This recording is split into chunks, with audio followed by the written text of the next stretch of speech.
Filipenses capítulo 2, versículo 5, quem encontrou diga glória a Deus.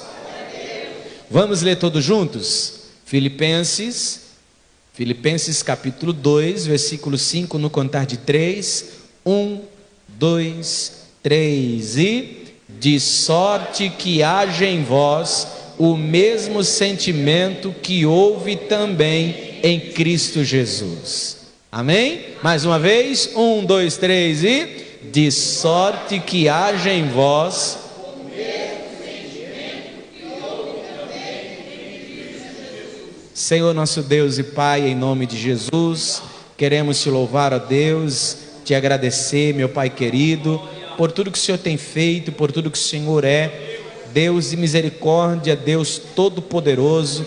Fica conosco, continua conosco neste lugar, abençoando o teu povo, abençoando a tua igreja, em nome de Jesus, Senhor. Eu peço a ti a tua graça, misericórdia, nos dando clareza da tua palavra, em nome de Jesus, amém. Tome seu assento, em nome do Senhor Jesus Cristo. Louvado seja Deus. Queridos, nós estamos aqui nas sextas-feiras falando sobre batalha espiritual, e durante estas sextas-feiras nós estamos falando sobre mensagens, que estão ligadas a este tema. E hoje nós vamos falar sobre quem domina a sua mente. Quem domina a sua mente? Você pode dizer comigo assim: quem domina a sua mente. Amém? Queridos, nós sabemos que o mundo espiritual é real. Quando nós estudamos aqui sobre os agentes do mal, falando de Satanás, os demônios, anjos caídos, nós lemos que há demônios que são poderosos, são fortes, e em questão de força, de poder, dai-nos a entender que são mais fortes e poderosos e cruéis que o próprio Satanás. Pastor, por quê? Porque se você for parar para observar as características, se eu posso usar essa palavra, do inimigo de Satanás, não é a força, é que ele é astuto, ele é o pai da mentira, ele engana, e é através da sua astúcia que ele consegue enganar os seus inimigos, enganar até os servos do Senhor. E a própria palavra diz que, se possível, ele se transfigura até em anjo de luz. Nós sabemos que nos últimos tempos ele há até de enganar a muitos. Então o diabo, ele é astuto. E aonde é que ele trabalha? Na mente. Se você tiver uma mente fraca, uma cabeça fraca, você está destruído. Eu vi uma reportagem um dia falando sobre a geração X, a geração de hoje e a geração de alguns anos atrás. Por exemplo, a geração de alguns anos atrás, ninguém nem sabia o que é isso, nem mexer nisso. Até hoje o meu pai, até esses dias ele tinha um celularzinho, aqueles pequenininho, que só de botão, sabe? Porque ele tem dificuldade de mexer com muita tecnologia. Porém, uma geração aí mais de alguns anos atrás, a gente passava o dia todo na rua, brincava, tomava chuva, brincava até tarde da noite, chegava com o pé preto de sujeira e estava tudo bem. Era difícil ficar doente, não é verdade? Isso que eu estou falando até do meu tempo, viu? Que eu não sou tão experiente assim. Imagine os irmãos mais experientes. Então pensa só, ninguém nem sabia o que é esse negócio de depressão. Se fosse falar de depressão naquele tempo dos nossos irmãos mais velhos aqui, vão falar: isso é demônio. Hoje nós entendemos que é uma doença psicológica. Contrapartida, a geração de hoje, eles já nascem até de olho aberto. Você lembra que as crianças antigamente demoravam 10, 15 dias para abrir os olhos? Hoje, eu me lembro que a Valentina já nasceu com os olhos regaladão, e quando ela viu aqueles olhos grandes, eu falei assim: essa é minha filha, os olhos grandes igual do pai. Com poucos anos de vida, já estava aqui, ó, mexendo, e se duvidar, começa a fazer coisas que a gente nem sabe ainda. Teve um dia que ela mandou uma mensagem, ela nem sabia ler e escrever direito. Ela mandou uma mensagem por escrito, aí para uma irmã da igreja, e a irmã mandou mensagem para nós, falou: pastor, clonaram o telefone do senhor? Eu falei: por quê? Porque a Valentina está mandando mensagem aqui por escrito. Eu falei: mas ela não sabe ler, não sabe escrever, como que é esse negócio? Aí depois ela explicou: não, pai, é que você clica aqui, e você vai falando e o negócio vai escrevendo. Eu falei: meu Jesus amado, você viu como que hoje as crianças estão para frente? Porém, eles podem ser até inteligentes, mas são frágeis. Não pode tomar um chuvisco que já está resfriado. A gente até terra comia, irmão, e estamos aqui para a glória de Deus. Hoje em dia, qualquer coisinha eles ficam doentes. Podem ser até inteligentes, mas são mais frágeis. Alguns anos atrás, se alguém... irmão, eu não saía dos 51 quilos. Hoje eu só sou bochecha e barriguinha. Os 20 quilos que eu ganhei depois que eu casei, ficou de bochecha e barriga. Mas eu não passava dos 50, irmão. Pensa na luta difícil. E a gente na escola, os amigos zoavam com a gente: ô Pinóquio, né? Quando jogava bolinha de gude, irmão, olha o tamanho da mão. Ô pé de galinha.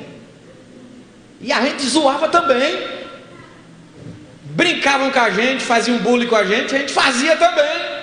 Agora hoje, se xingar: ô seu magrelo, vou para minha mãe, vai chorar, fica com depressão.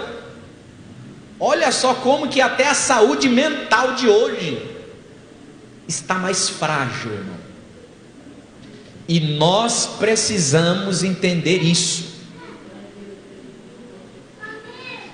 Ô irmão, só uma pergunta aqui para os mais velhos de igreja: quem já tomou bordoada assim, ó, bronca de pastor na igreja?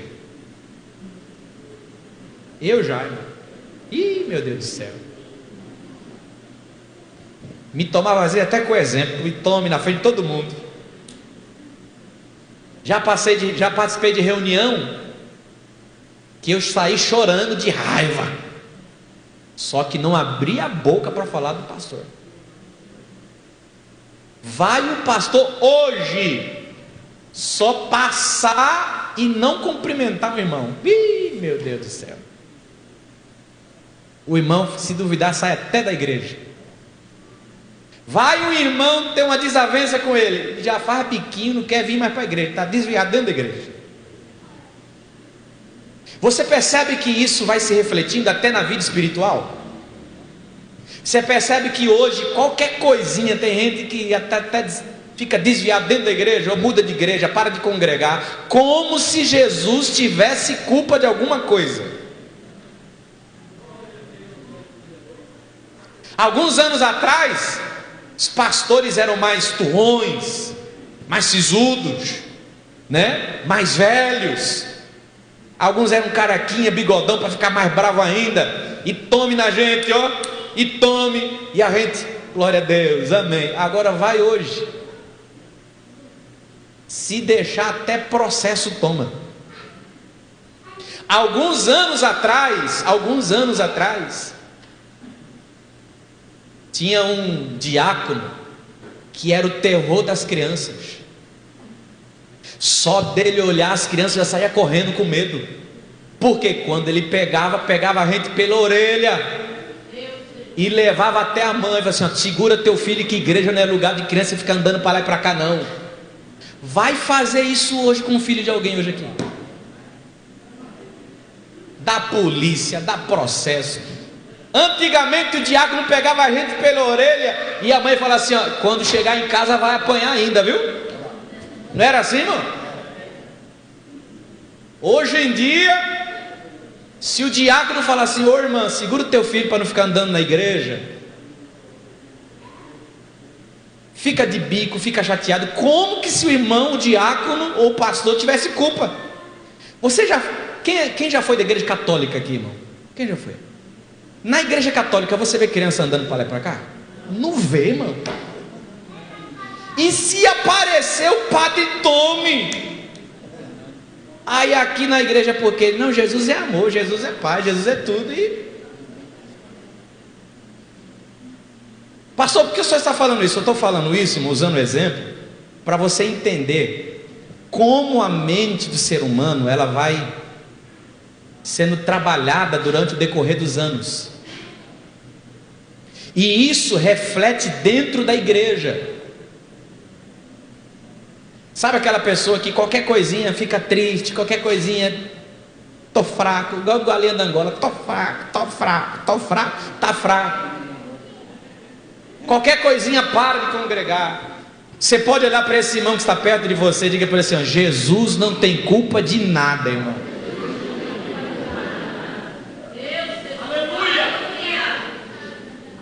Como está a sua mente? Está saudável? Eu tive um pastor, irmão, que olha, ele me batia. Hoje a gente se encontra na sede e ele fala assim, valeu a pena, né? Valeu a pena, né? Olha aí quem você é hoje. Valeu a pena. Eu falei, valeu a pena, pastor. Na época eu queria arrancar a orelha, mas valeu a pena. Eu entendia que isso era para o meu crescimento. Só que infelizmente hoje pessoas não têm a mente saudável. Por isso, nós vamos falar hoje sobre quem domina a sua mente.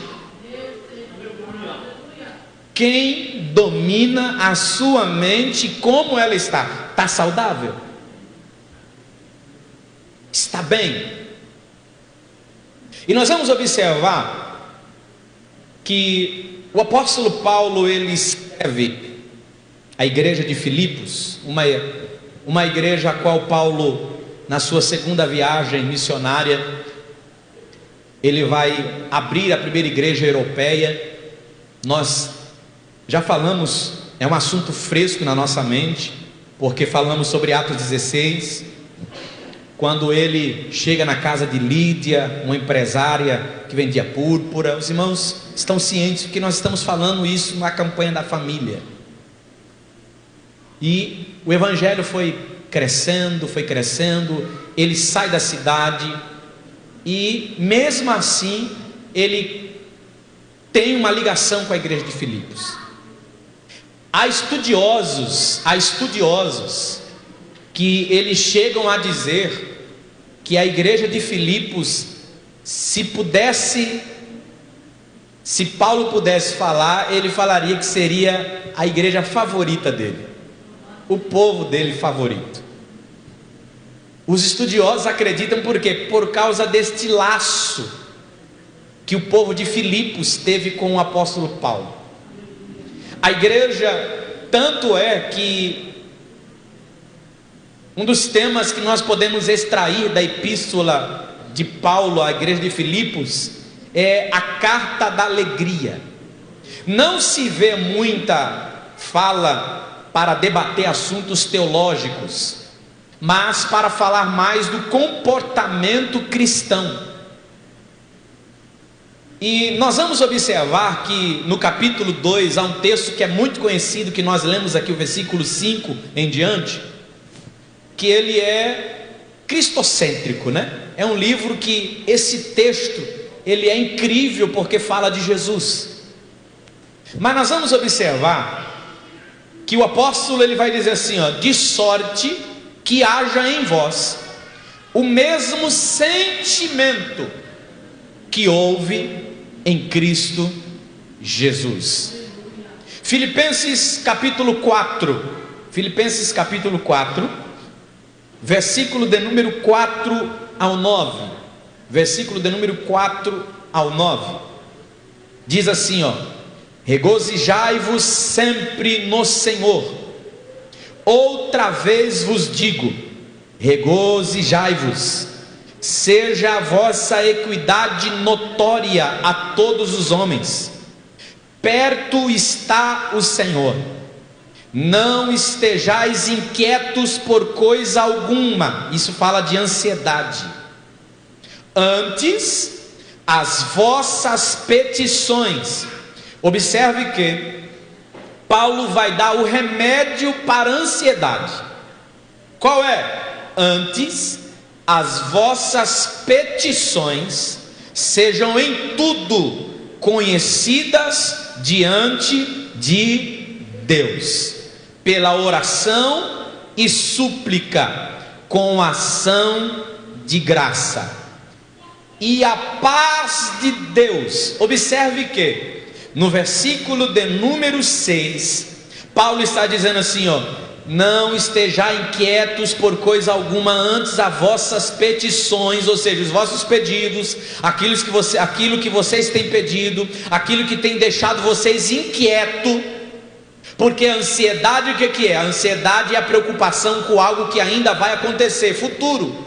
E muitas vezes a maioria das nossas preocupações não acontecem. Nós nos antecipamos em sofrer, e muitas vezes não acontece. E Paulo está dizendo assim, ó, antes fale para o Senhor, fale com Ele, conte para Ele. Por que, pastor? Isso é um remédio tão incrível, porque falar faz bem. Os cientistas, os psicanalistas, terapeutas, eles têm uma fala de Freud, que ele diz assim, ó: se você não fala, o corpo fala.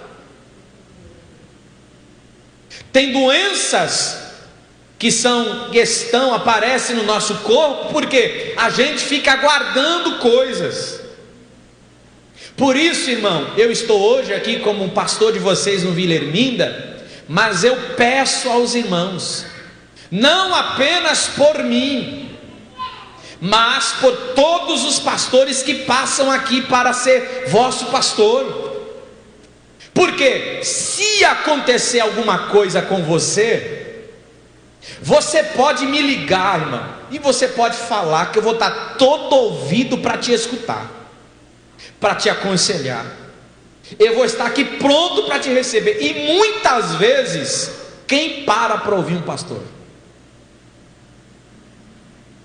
Foi feita uma pesquisa nos Estados Unidos, que mais de 60% dos pastores sofrem de depressão, ou já sentiram o desejo de querer se matar. Porque carregamos o problema de muita gente, mas ninguém para ouvir assim, pastor, pode falar. Então observe que Paulo, ele está dizendo assim, ó: antes de se preocupar por aquilo que vai acontecer, que tudo aquilo que te aflige, fale para Deus, converse com Deus, fale com o Senhor. Como? Em oração. Você entende porque o diabo faz de tudo para você não orar? Você entende porque o diabo faz de tudo para você não ter um tempo com Deus? Porque falar faz bem. Você já dobrou o joelho e já teve a experiência de dobrar o joelho e começar a conversar com Deus, e começar a falar com Deus, e começar a desabafar para Deus, e começar a falar com o Senhor. Quando você menos espera, você já está chorando. Quando você menos espera, você já está falando em línguas, e você vai falando em línguas, vai falando em línguas. Daqui a pouco você está sendo renovado, e de tanto você falar com Deus, parece que um peso sai do teu coração. Não é assim?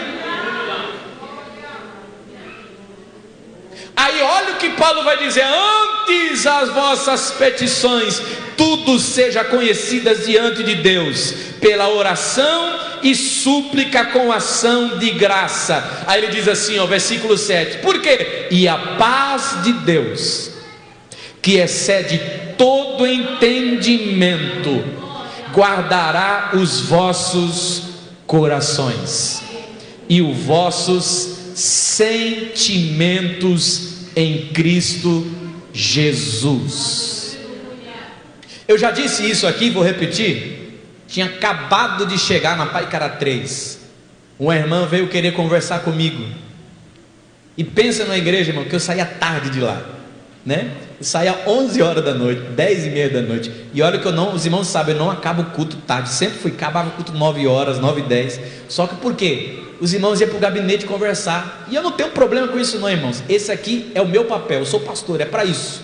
E nós estamos ali conversando, conversa vai, conversa vem, conversa vai. E um dia chegou uma irmã, e ela veio falar comigo: pastor, eu preciso conversar com o senhor. Eu falei: pode falar, irmã. E chamei um obreiro para estar comigo. Ela chegou no gabinete, e ela começou, irmão, e começou a falar. E eu, e ela, e eu, meu Deus. E ela tome, soltando, e soltando, e soltando, e soltando, e soltando, e falando, e falando. Eu falei: meu Jesus, é mesmo, irmã? É verdade, pastor? E o senhor não sabe? E olha, e tome. Aí eu, meu Deus do céu, Jesus, Maria, José, minha irmã. E ela: é verdade, pastor? E tome. Então, pastor, foi isso que aconteceu. Aí eu falei para ela assim: então, irmão, vamos orar, que Jesus vai nos dar vitória. Pastor, o senhor é um homem de Deus, o senhor é uma bênção. Oh meu Deus, glória a Deus. Eu orei por ela e foi embora. Sabe o que ela queria, irmão? Falar. Só isso. Queria um ouvido para poder receber. Você pode falar para esse irmão que está perto de você, diga para ele assim, ó: falar faz bem, principalmente para Deus. Porque não é para você ficar falando para todo mundo não, né? Não é para você ficar colocando em Facebook, status de WhatsApp, não. É falar para Deus. Aí olha o que diz assim: e a paz de Deus, que excede todo, guardará os vossos corações e os vossos sentimentos em Cristo Jesus. Aí ele continua no versículo 8: quanto ao mais, irmãos, tudo que é verdadeiro, tudo que é honesto, tudo que é justo, tudo que é puro, tudo que é amável, tudo que é de boa fama, se há alguma virtude, se há algum louvor, nisso pensai. O que também aprendestes e recebestes e ouvistes e vistes em mim, isso fazei. Olha que coisa tremenda. E o Deus de paz será convosco. Por isso eu te pergunto mais uma vez: como está a tua mente? Irmão, acredite você ou não, aqui acontece tudo. Você já ficou assim, ó, você está na tua casa, ou está trabalhando, ou está fazendo alguma coisa, de repente, olha só, de repente, do nada, chega um pensamento assim, ó, cabeludo. Aquele pensamento que quando tu entra, tu fala assim, ó: o sangue de Jesus tem poder, está repreendido. Pastor, alguém já teve essa experiência? Do nada assim, ó, você pensa uma besteira e fala assim: meu Deus, sangue do Cordeiro. Sabe o que é isso, irmãos? Isso aí são as setas malignas. São setas do diabo na nossa mente. O que nós temos que fazer quando vem esses pensamentos? Em nome de Jesus. Está amarrado em nome de Jesus.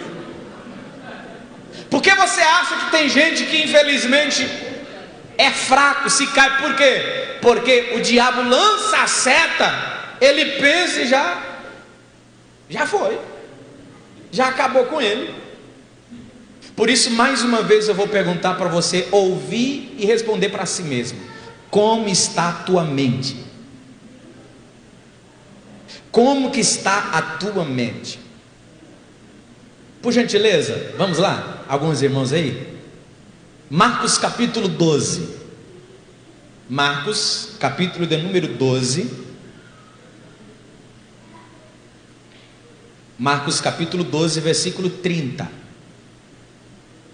Marcos 12, 30, depois Romanos 7, 25.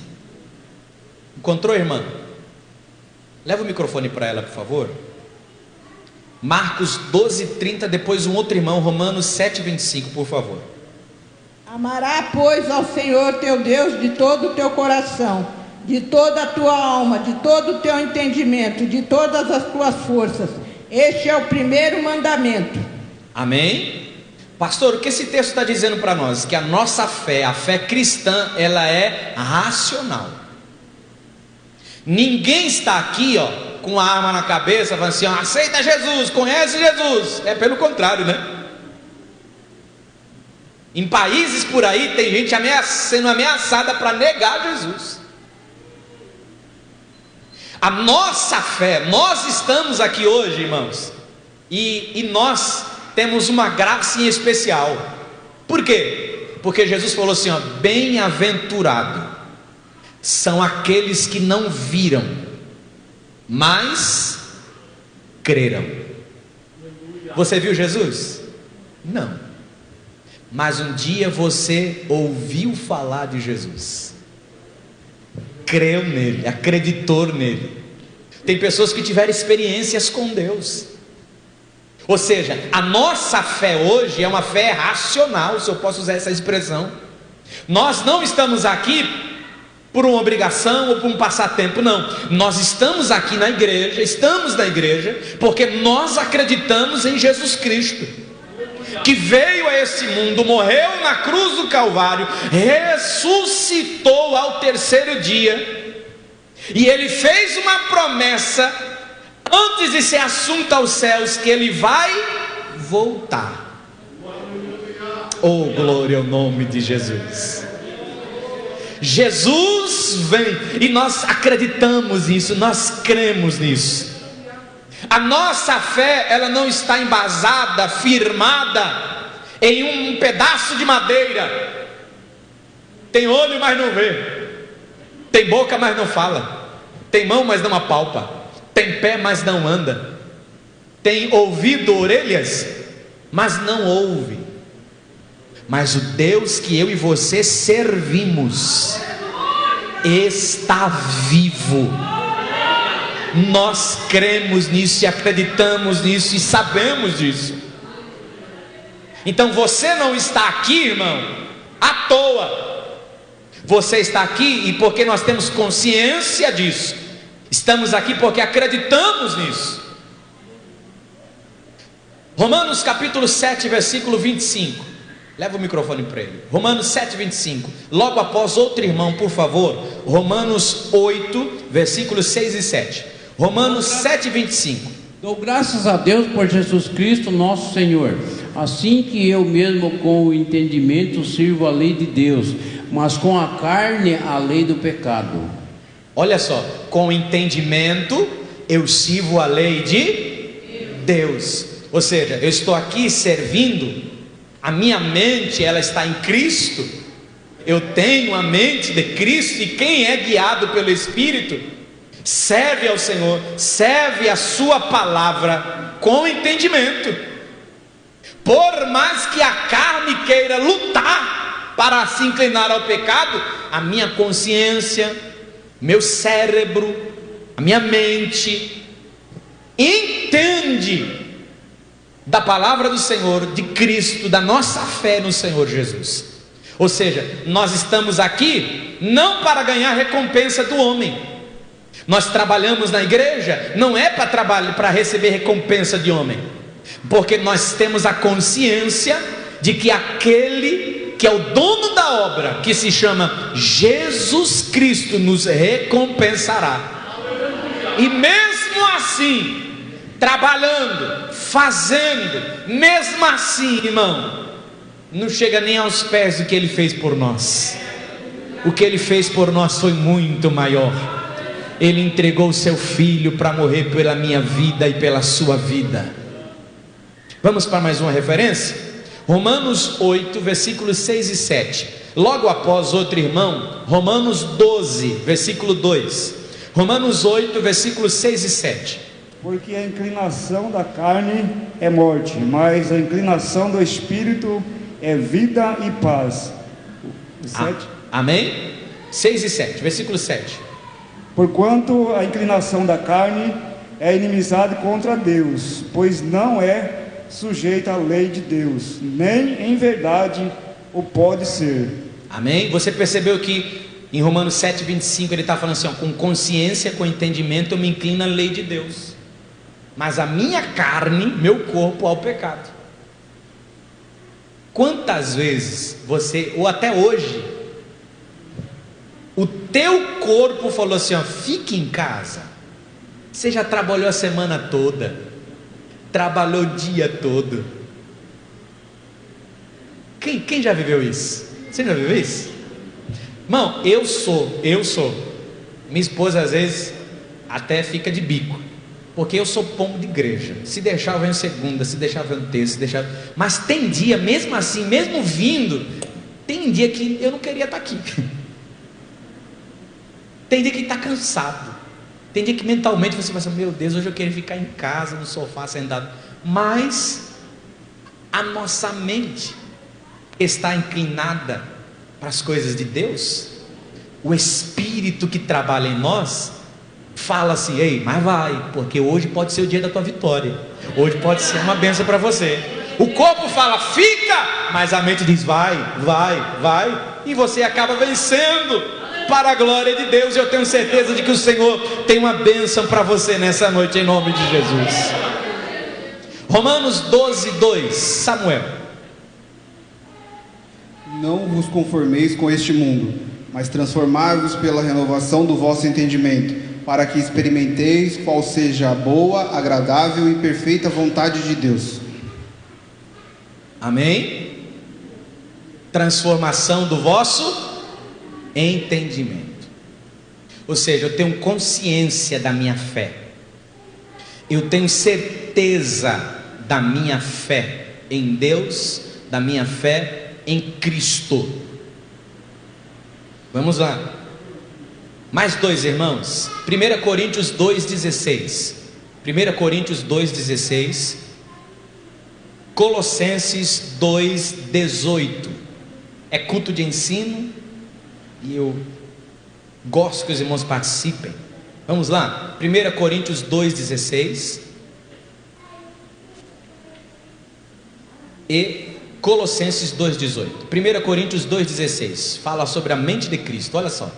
Porque quem conheceu a mente do Senhor para que possa instruí-lo, mas nós temos a mente de Cristo. Amém? Mas nós temos... O que significa isso, pastor? Ter a mente de Cristo é você agir como Cristo agiria. Tem um livro, eu esqueci o autor, não sei se é Max Lucado, que ele fala assim, ó, simplesmente como Jesus. Max Lucado, né? Simplesmente como Jesus. Se você puder, leia esse livro, Simplesmente como Jesus, de Max Lucado. Irmão, o livro ele vai tratar sobre o que Jesus faria no teu passo, ou nos teus passos. Sabe aquela situação que o irmão pisou no teu calo e você é estourado, sanguíneo, e na hora tu vai falar e tu pensa nessa hora, o que Jesus faria agora?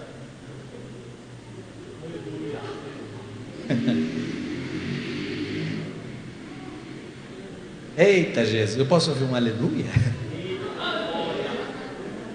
Sabe aquele negócio que o marido faz? Deixa eu puxar a sardinha para nós agora. Sabe aquele negócio que o marido faz, que você fala, meu Deus do céu, eu vou cortar a cabeça dele hoje. Vai ser isso, simplesmente como Jesus.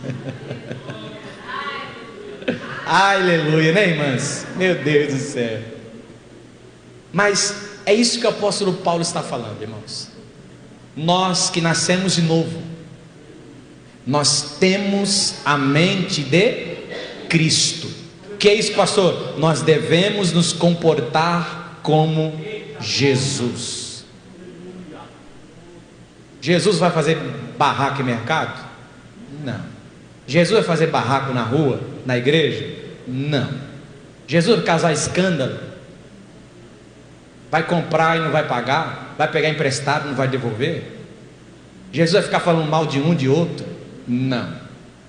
Se você faz qualquer coisa dessas que eu mencionei, você não tem a mente de Cristo. Porque quem tem a mente de Cristo não faz tais coisas. Por quê, pastor?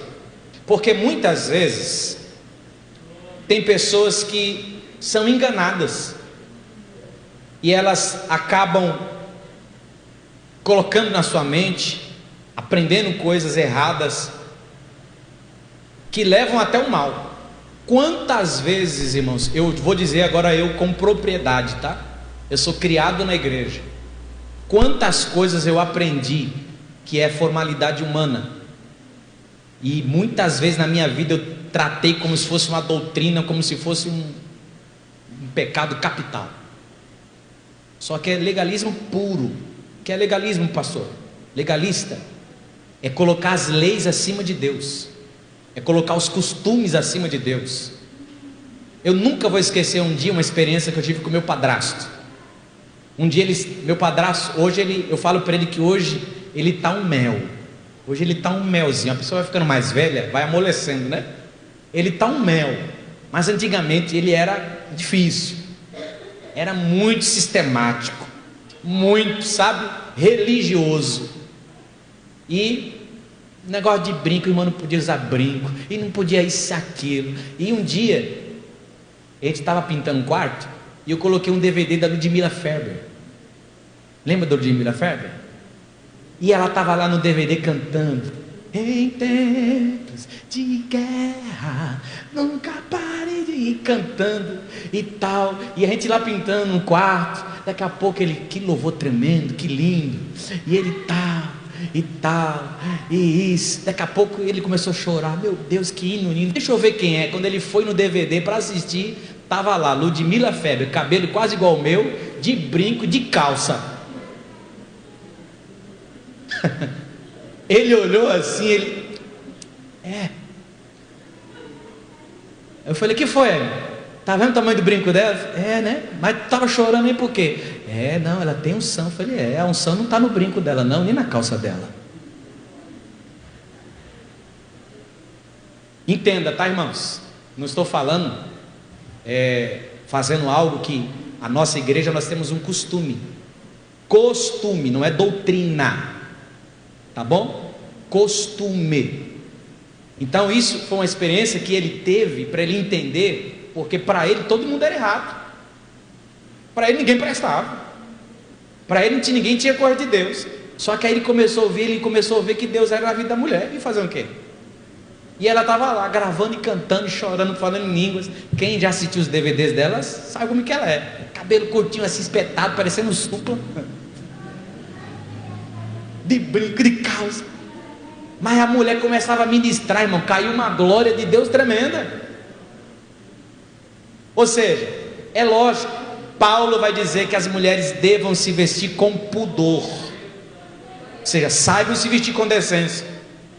Infelizmente tem pessoas que esquecem que a igreja é uma igreja, não é uma balada, não é uma casa de show. Igreja é igreja, eu tenho que vir com decência, usar uma roupa, sabendo que se a glória de Deus cair aqui, a gente sai pulando igual pipoca. E se a irmã às vezes está com um negócio, uma roupa curta, E quantas vezes eu já vi essas igrejas que são mais, sabe, mais barulhenta, a irmã com a roupa curta pulando assim, ó, segurando, aí coitada das irmãzinhas que vai com o lençol, meu Deus, ajuda. Mas por quê? Por causa da roupa da irmã, porque esquece que nós estamos na igreja, irmão, na casa de Deus. No fórum você vai com qualquer roupa? Não. Na igreja da mesma forma.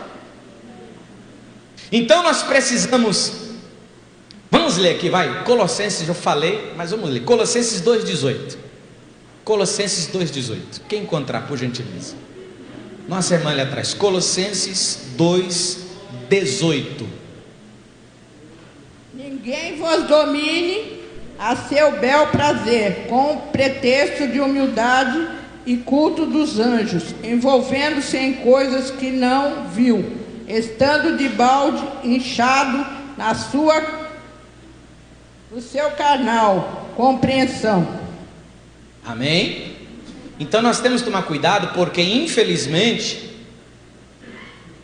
as pessoas têm costume de não ler, de não estudar. Aí chega alguém aqui no púlpito e começa a falar alguma coisa, a pessoa, por não ler, por não estudar, por não se dedicar à palavra, ela vai olhar e vai assim, não, a pessoa é um pastor, a pessoa é um pregador, a pessoa está um líder, a pessoa é um obreiro, está falando ali no altar, ela vai acreditar e vai guardar aquilo. E quantas pessoas são enganadas? Por quê? Porque tem pessoas que vão inventar doutrinas humanas, costumes, e muitas vezes nós vemos por aí na internet e algumas igrejas por aí, são doutrinas de demônios. Então por isso que nós temos que tomar muito cuidado, irmão, em nome do Senhor Jesus Cristo. O apóstolo Paulo, à igreja de Filipos, ele vai tratar sobre a convivência, o relacionamento. A respeito da doutrina, nós vamos observar que ele falando no capítulo 3 sobre o legalismo bíblico. Nós vamos observar Filipenses 4:1, Filipenses 1:7-9, ele dando rápidas falas a respeito de assuntos doutrinários. Mas o que Paulo vai deixar em ênfase aqui é o relacionamento entre os irmãos. Inclusive, Paulo vai fazer questão de mencionar aqui, no capítulo 4, versículo 1, diz assim: portanto, meus amados irmãos e muito queridos, minha alegria e coroa, olha só como que Paulo tratava os irmãos de Filipe, estai assim firmes no Senhor. Porque quem é a nossa fonte? É Deus. Deus é a nossa fonte, nosso Senhor. Rogo, olha só, a Evódia, rogo a Sintique, olha que coisa aqui, duas irmãs abençoadas aqui, que sintam o mesmo no Senhor. E peço-te também a ti, meu verdadeiro companheiro, que ajude essas mulheres que trabalham comigo no Evangelho, e com Clemente e com os outros cooperadores, cujos nomes estão escritos no livro da vida. O que Paulo está falando? Ajude essas duas irmãs a trabalharem. Por quê? Porque as duas, elas trabalham bem, mas quando as duas estão juntas, elas se bicam. Acontece hoje isso aí? Acontece demais, irmão. A irmã é uma benção, a outra irmã é uma benção, mas se colocar as duas juntas para trabalhar, dá guerra. Só que Paulo está dizendo assim, ajude essas irmãs a trabalharem junto, porque o reino é um só, o evangelho é um só, a obra é uma só. Se elas dão fruto, trabalhando cada uma do seu jeito, se as duas trabalharem juntas, vai ser melhor ainda. Eu, conversando com o pastor esses dias, eu vou terminar, irmão, não vai dar tempo de terminar não. Conversando com o pastor esses dias, ele falando de uma situação que ele teve com um obreiro, com outro obreiro, que os dois brigaram e trocaram farpas, brigaram, irmão Wagner, sou lá e pá. Aí o pastor, nosso pastor, chamou, pastor fulano, vem aqui. Eu preciso que você vá lá no interior, não sei de onde, fazer não sei o quê. Pastor, vai dar umas 6 horas de viagem. Vai, mas você não vai sozinho não, você vai com o pastor fulano. Quando fui ver, os dois que estavam brigados, irmão, ficaram 6 horas de carro juntinhos. Os dois foram juntos. Voltaram amigo, best friend. Começaram a trabalhar junto no campo. Só tem coisa que só um líder sabe fazer, né? Para o pastor é muitos anos de experiência. Por quê, irmãos? Eu e você brigando, querendo medir força, só atrapalha o reino de Deus.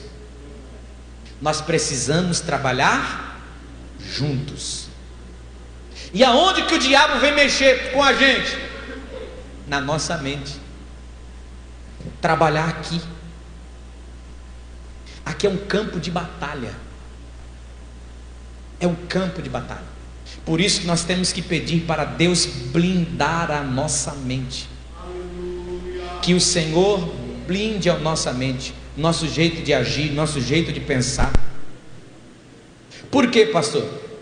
Porque se nós temos o mesmo sentimento que houve em Cristo Jesus, você pode ter certeza, a paz de Deus que excede todo entendimento estará conosco, estará no nosso coração, estará na nossa mente.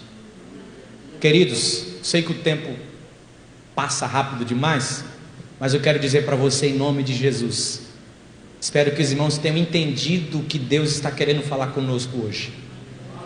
A nossa oração hoje vai ser: Deus, guarda a minha mente, guarda o meu coração. O coração é o centro das emoções, e a Bíblia está repleta de referências falando do coração. Guarda o teu coração, porque é dele que procede as saídas da vida. Um coração alegre formoseia o rosto. Então vamos orar para que Deus guarde a nossa mente, guarde o nosso coração. Por quê? Porque é um campo de batalha. Mas uma coisa é certa, irmão, a palavra de Deus diz que nós somos mais do que vencedores. Que Deus possa nos ajudar, a nossa mente ficar saudável, a nossa mente possa estar blindada, em nome do Senhor Jesus. Amém, queridos?